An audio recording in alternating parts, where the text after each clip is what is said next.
Good morning, have a blessed day. మీకు తెలుసా, ఈ మధ్యకాలంలో చాలామంది మిడిల్ ఏజ్ స్త్రీలు ఒక భయంకరమైన వ్యాధితో బాధపడుతూ ఉన్నారంట. అదేంటంటే ఆర్థరైటిస్, నరాల బలహీనతతో బాధపడుతూ ఉన్నారు. దానికి కారణం ఏంటంటే వాళ్ళు ఎక్కువ ఒత్తిడికి గురవుతూ ఉన్నారు, ఎక్కువ స్ట్రెస్కి గురవుతూ ఉన్నారు, ఎక్కువ పనులు చేసి ఆ పని ద్వారా వాళ్ళు స్ట్రెస్కి గురవుతూ ఉన్నారు. ఆ ఒత్తిడి ద్వారా భయంకరమైన అనారోగ్య సమస్యలు వారు ఎదుర్కొంటూ ఉన్నారు. ఈ స్ట్రెస్ అనేది ఎలా వస్తుంది అని మనం ఆలోచన చేస్తే, మానసిక నిపుణులు, సైకలాజికల్ డాక్టర్స్ ఏం చెప్తా ఉన్నారంటే, చాలామంది స్త్రీలు ఇటువంటి భయంకరమైన స్ట్రెస్ని ఎదుర్కోవడానికి కారణం ఏంటంటే, వాళ్ళు తమ యొక్క ప్రేమంతా పెట్టి, వాళ్ళ యొక్క బలమంతా, కష్టమంతా, చెమటంతా ఓర్చి వాళ్ళు కుటుంబానికి కావలసినవన్నీ చేసి పెడతా ఉంటే, కుటుంబీకులు మాత్రము వాళ్ళ యొక్క శ్రమను గుర్తించట్లేదు, వాళ్ళ పనులను గుర్తించట్లేదు, వాళ్ళను అప్రిషియేట్ చేయట్లేదు.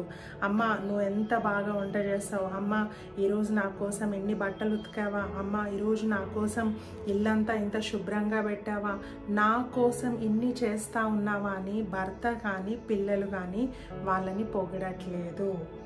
కనీసము వాళ్ళు చేస్తున్న పనిని గుర్తించట్లేదు. అందుకే చాలామంది స్త్రీలు స్ట్రెస్కి గురవుతూ ఉన్నారని సైకలాజికల్ డాక్టర్స్ చెప్తా ఉన్నారు. ఈరోజు మనము అదే పరిస్థితిలో ఉన్నామా? ప్రియ సహోదరి, సహోదరుడా, చాలాసార్లు మనం అనుకుంటాం, పని చేస్తూ ఉంటే చేస్తున్నారు కదా వాళ్ళని చేయనియండి అని అనుకుంటూ ఉంటాం. కానీ వాళ్ళు పని చేస్తూ చాలా విషయాలు మర్చిపోతూ ఉంటారు. అవేంటంటే, వాళ్ళు తినడం మర్చిపోతారు, టైంకి వాళ్ళు మంచి బట్టలు ధరించుకోవడం మర్చిపోతారు.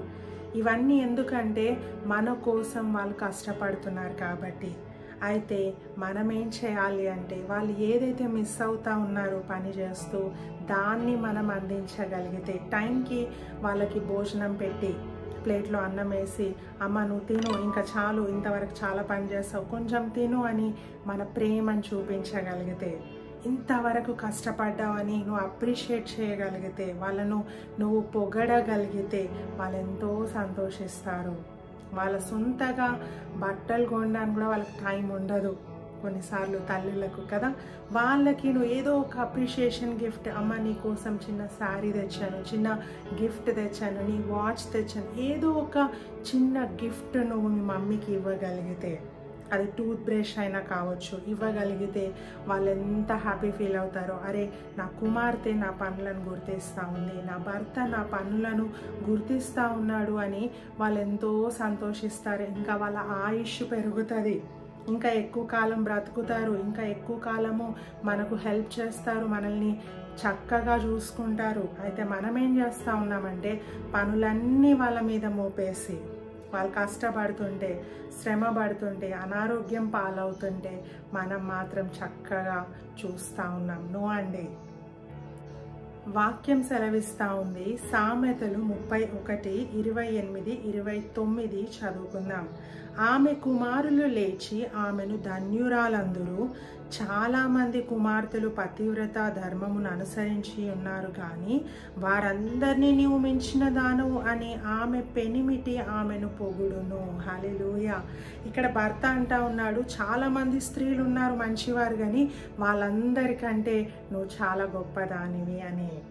ఈ మధ్యకాలంలో చూస్తే చాలామంది పురుషులు ఏమంటారంటే భార్యని, ఆమెను చూసి నేర్చుకో, ఈమెను చూసి నేర్చుకో అని చెప్తా ఉంటారు, కానీ వాళ్ళకంటే నువ్వు పర్ఫెక్ట్ అని ఎవరు చెప్పరండి.